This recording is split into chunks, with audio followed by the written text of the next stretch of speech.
over the next 4 to 5 weeks, we are going to do a series on the book of Daniel. Some of you have heard of Daniel. Some of you read the book of Daniel. But we're going to do a series on the book of Daniel. And actually, my the series is going to be called this: Living for Jesus in a Jesus-less world. Can you pull that up, Norm? Yeah? I had to check with Norm to make sure that's how it was actually spelled. So if it's spelled wrong, Jesus-less world. So if anybody sees any grammar problems, feel free to let me know and send me a text message after the service. But tonight, as we're going to go the next 4 or 5 weeks, tonight's sermon title, so that's the sermon series, tonight's sermon title is called You Have a Choice. Rub your neighbor's elbow and say, you have a choice. You have a choice.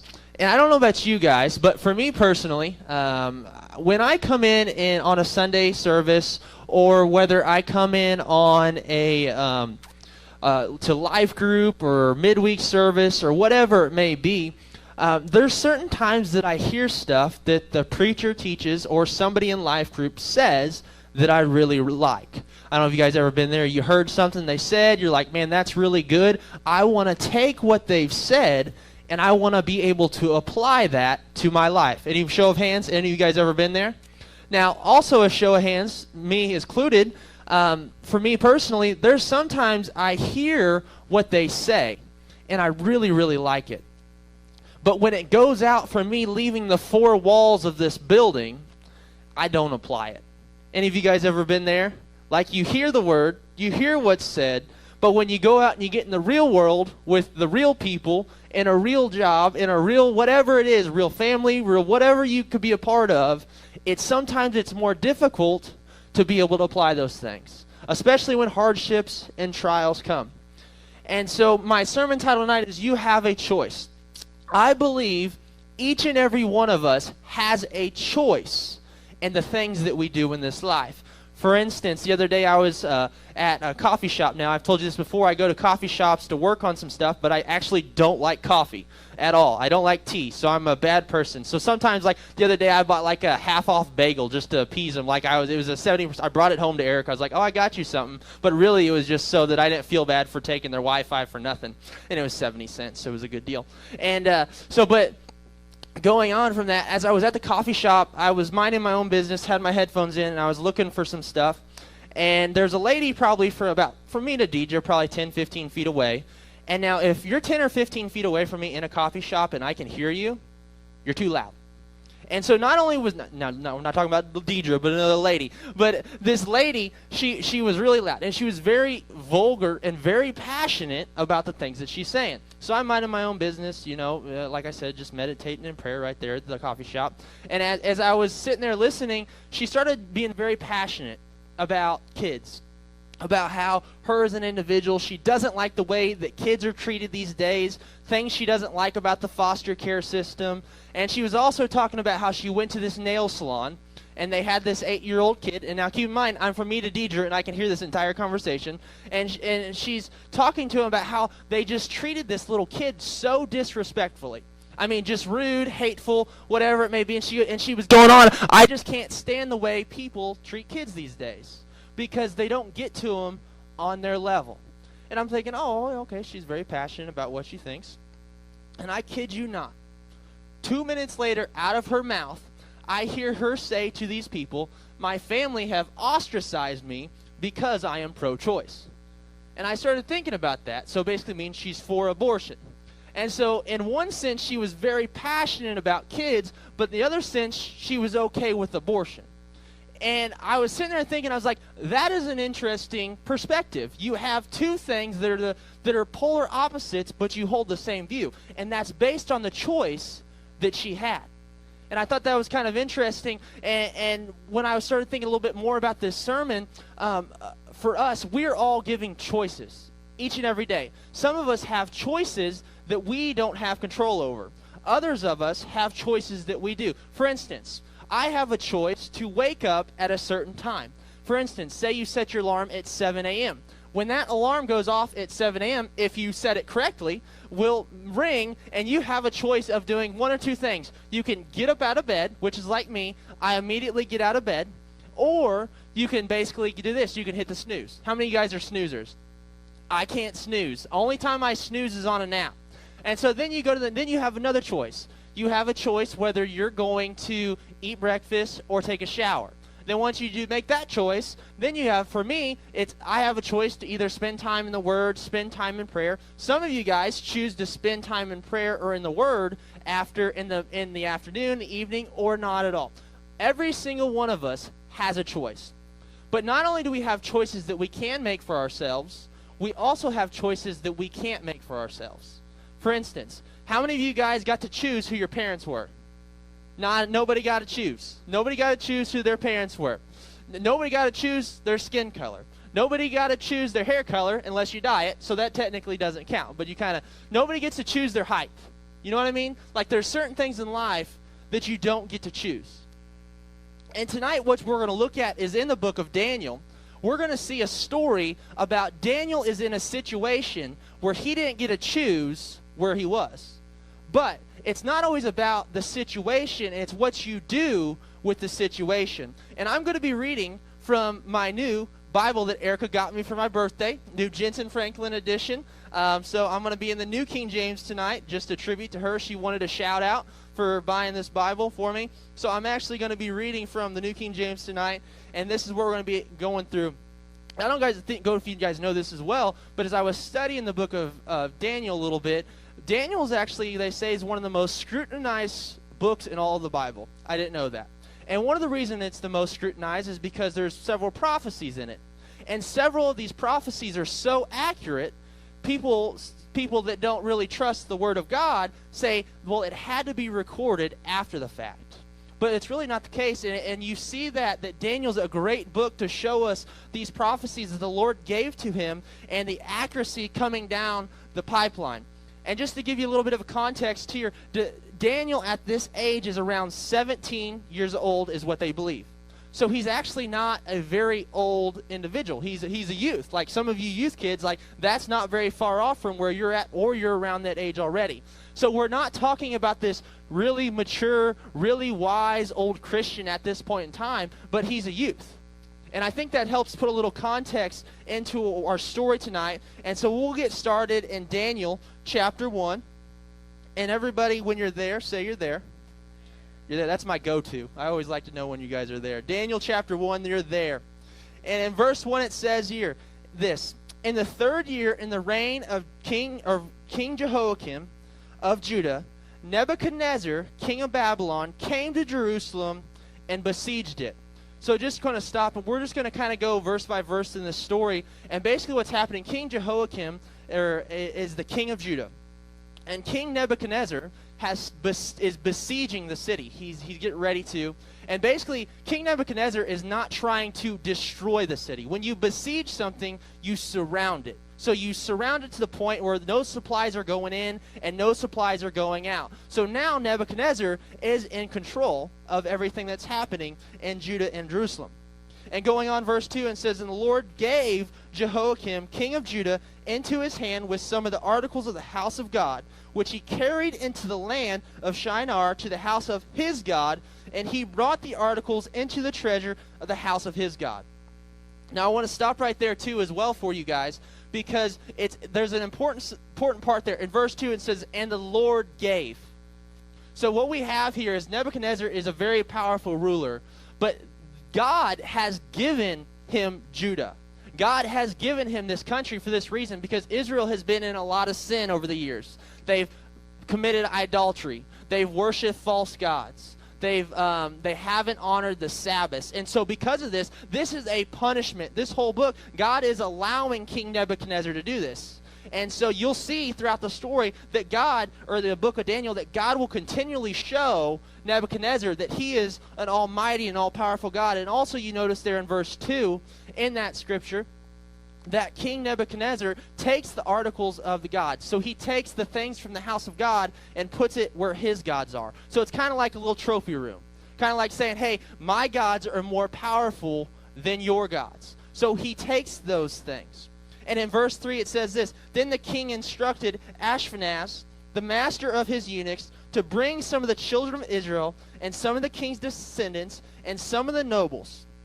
and young men in whom there was no blemish, but good-looking, gifted in all wisdom, possessing knowledge and quick to understand, who had the ability to serve the king's palace, and whom there might teach the language and literature of the Chaldeans. So he is choosing the best of the youths, the nobles, the people of prestige. So everybody in this room, King Nebuchadnezzar would have took. You know what I mean? The good-looking, the wise, the intelligent. King Nebuchadnezzar is taking these people to not only just to be a part of to serve his palace, to serve him. And you're going to see this kind of go on throughout the story as it begins to assimilate. And not only that, they're teaching these youths the literature of the Chaldeans. They're teaching them the customs. They're teaching these youths their ways. And king appointed them a daily provision of the king's delicacies and the wine which he drank, and 3 years of training for them. So they're going to school. How many of you guys love school? You guys love school? Yeah, 3 years of training right here. Delicacies and wine drink, and so that the end of that time they might serve before the king. So there's a purpose. And verse 6, now from among those the son of Judah were, say this with me, Daniel, Hananiah, Mishael, and Azariah. All right, so those are our four main characters in this story of the book of Daniel. And going on in verse 8, it says, or 7, to them the chief of the eunuchs gave them names. He gave Daniel the name Belshazzar, Hananiah, Shadrach, and to Shadrach, to Mishael, Meshach, and to Azariah, Abednego. So basically, they have been given new names. Norm, can you pull up that slide for me to next? And I want to show you something up here with the names. So what's happening here? Daniel's names. And so when you see Israel, Jewish people's names a lot of times have meaning. Like my name's Blake. Like there wasn't probably a whole lot of meaning behind that. Some of us, we have names like our parents are like, oh, I like that name. But in Jewish culture, names have a lot of importance. And so obviously you see for Nebuchadnezzar, and during this culture as well for Babylonians, Daniel means God is my judge. So his name has been changed to Belshazzar, meaning Bel's prince. So his name has a completely different meaning. And we see Hananiah means beloved by the Lord, which went to Shadrach, meaning illuminated by the sun god. Mishael, who means who is as God, and Meshach is meaning who is the Venus, or like Venus, and Azariah, the Lord is my help, which he's changed his name to Abednego, meaning servant of Nagu. So basically, they've taken the culture, they've taken their names and given them new names representing and worshiping the gods of Nebuchadnezzar.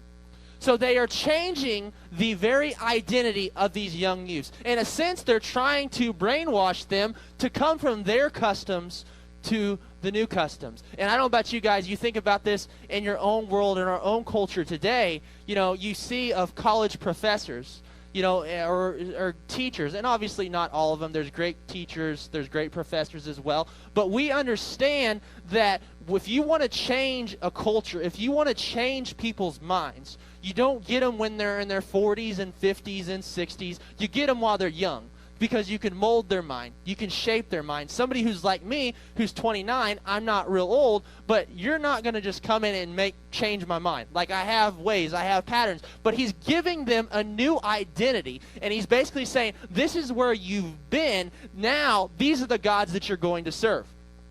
And so, like I said, our title tonight is You Have a Choice. And the youths, what you're going to see here in a second, they have a choice.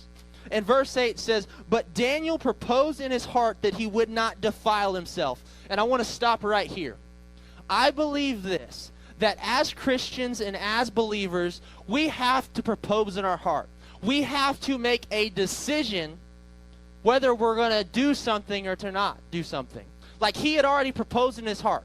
Like he knows he's captive. He has made a decision that he is going to follow God no matter what the cost. Let me give you an example today. Today I had a job interview. And going into the job interview that I had a few criteria. One of them is simply, I'm not working Sundays. So that's my criteria. As I'm talking with the guy, he's talking about salary, and he's telling me, you can make $160,000 a year. And let me tell you something about a sales job. Every single sales job that you ever see, they're going to tell you can make hundreds of thousands of dollars, but will you make hundreds of thousands of dollars? That's another story.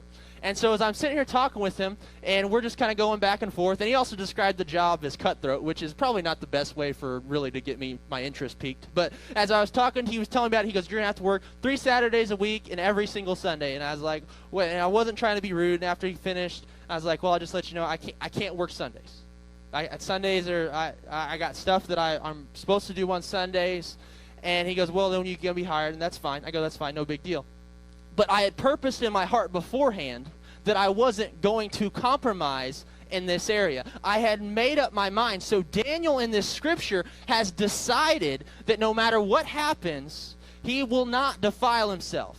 And I think that's something we can take into our workplace. I think that's something that we can take in every single aspect of our lives. And he says he will not defile himself, still in verse 8, with the portions of the king's delicacies, nor with the wine that he drank. Therefore, he requested the chief of the eunuchs that he might not defile himself. So why is Daniel so worried about the food? I don't know about you guys. If I'm eating with a king, I'd probably say my food's going to be pretty good. Would you agree? Like, if the king's probably eating the best of the best, and so he's going to be eating food. And actually, my mind's going to the fact that the football team's playing, they went to the White House, and then Donald Trump bought them all fast food. So I don't know if that's the best of the best food, Burger King, but I think they had Chick-fil-A, so that's heavenly meat. And but I was thinking of the best food.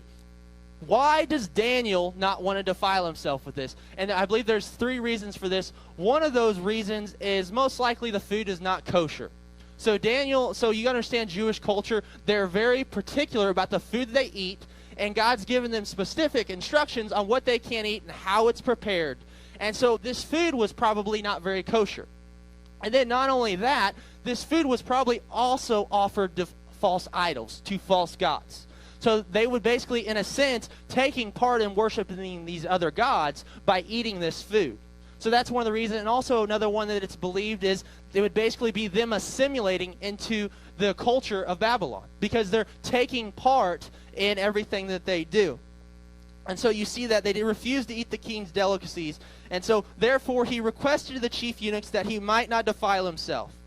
Now God had brought Daniel into the favor and goodwill of the chief of eunuchs. Do you know that God can bring you favor in the worst situations?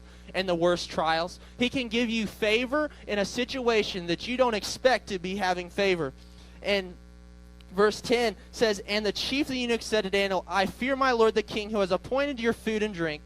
For why should he see your face look worse than the young men who are your age?" So it's not just about Daniel and his friends. There's a lot of other young men that are in this story. It says, "Then you would endanger my head before the king." So the chief eunuch is basically saying, hey, if I let you do this by not eating the king's food, you're not going to be the one that's punished. It's my head. My head could be chopped off. I could be killed. And so he's a little worried. And I think what we need to look at something here in a second too. This Bible's kind of heavy too, by the way. If you see me getting underneath, getting my biceps working as we're going through. But we see something here in verse 11. And so it says, "So Daniel said to the steward, whom the chief of the eunuchs had set over Daniel, Hananiah, Mishael, and Azariah, please test your servants for 10 days. Say, please test your servants for 10 days. And it says, and let them give us vegetables to eat and water to drink. So what Daniel's saying right here in this scripture, in this story, scholars actually believe when Daniel says vegetables, he's actually talking about a vegetarian diet. So plant-based foods, grains, things like that. So when he says that, that's what he's talking about. And it says, verse 13, then let our appearance be examined before you, and the appearance of the young men who eat the portions of the king's delicacies as you see fit. So deal with your servants. Now I'm going to stop right there. Notice what Daniel is doing right here. Daniel is in a particular situation. And I think sometimes as Christians, what we do, when we feel like we're in a situation, whatever it may be, we're not always the most tactful in how we respond to things that we don't agree with. Am I right? You know what I mean? No, sometimes, sometimes Christians themselves turn people away from Jesus from the very actions that we do. And so what Daniel is doing here, he is using wisdom on how to go about this situation. He's using his wisdom and his understanding about not just being rude and hateful with the chief eunuch, but he's saying, test your servants for 10 days. Let's just try it. Let's see how it works. Let's see how things go. And verse 15 says, and at the end of 10 days, their features appeared better and fatter in flesh than all the young men who ate the portion of the king's delicacies. I don't know about you guys.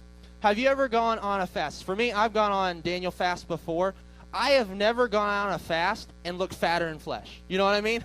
Like, usually I lose weight on these things. Like, I usually look a little different. So obviously you see God in the midst of this situation. So their appearance looks better. They don't look like what the chief eunuch thought they would be looking like. And then we see here in verse 16, thus the steward took away the portion of the delicacies of the wine, and they were to drink, and gave them vegetables. So he took everybody else's food away, and now everybody is eating the food that Daniel and his companions are eating. I don't know about you guys. I bet this made them very angry. Like, you know what I'm talking about? Like, I've seen people, there's different types of peoples, especially if you've gone on the Daniel fast before. Like, some people handle it well, some people don't. Like, I can imagine that these friends are just really upset. They're not happy about it. I mean, if you took your meats and all that stuff out of your diet and you're eating what Daniel and them, the vegetarian diet, you would not be very pleased. So I can imagine Daniel and his friends made some enemies throughout this people, which you'll actually see this through the entire book and through this story. And verse 18 says this, verse 17, as for the young men, God gave them knowledge and skill in literature and wisdom, and Daniel had understanding in all visions and dreams.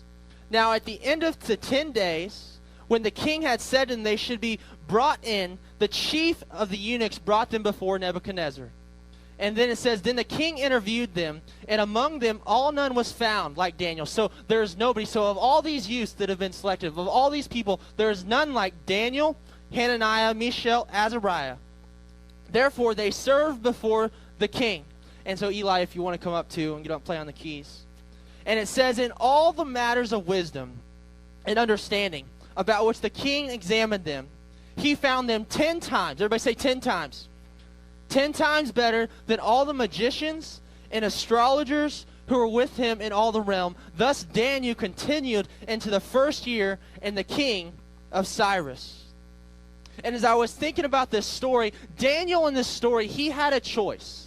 He had a decision. He could conform to the things that were happening. He could conform to everything that was going on during this culture under this time. But it says he purposed in his heart.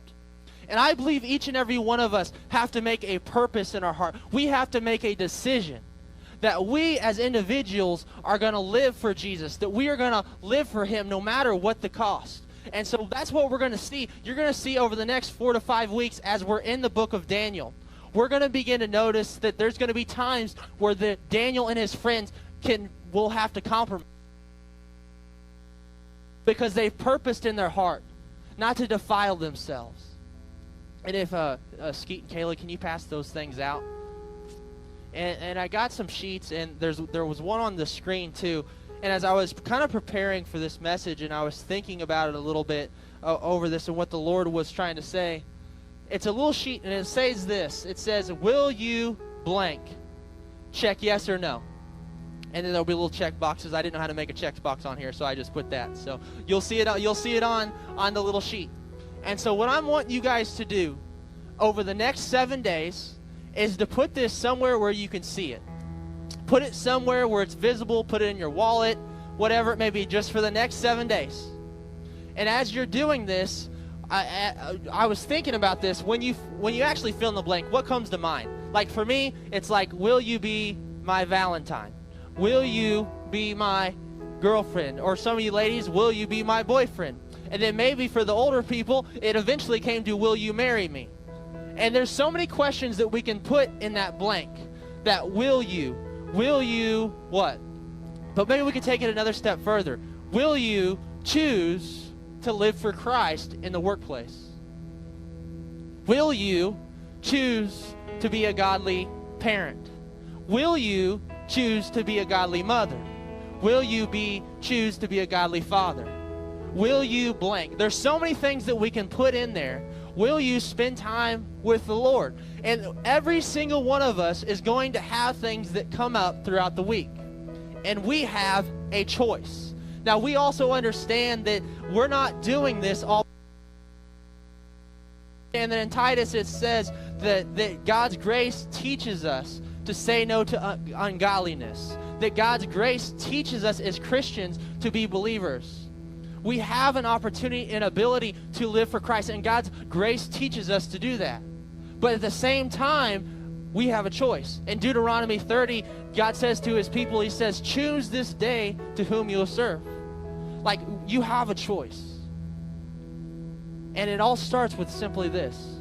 You purpose in your heart. You make a decision. You say, you know what happens? I know I'm going to face some stuff this week. There's stuff that you may not know that you're going to face.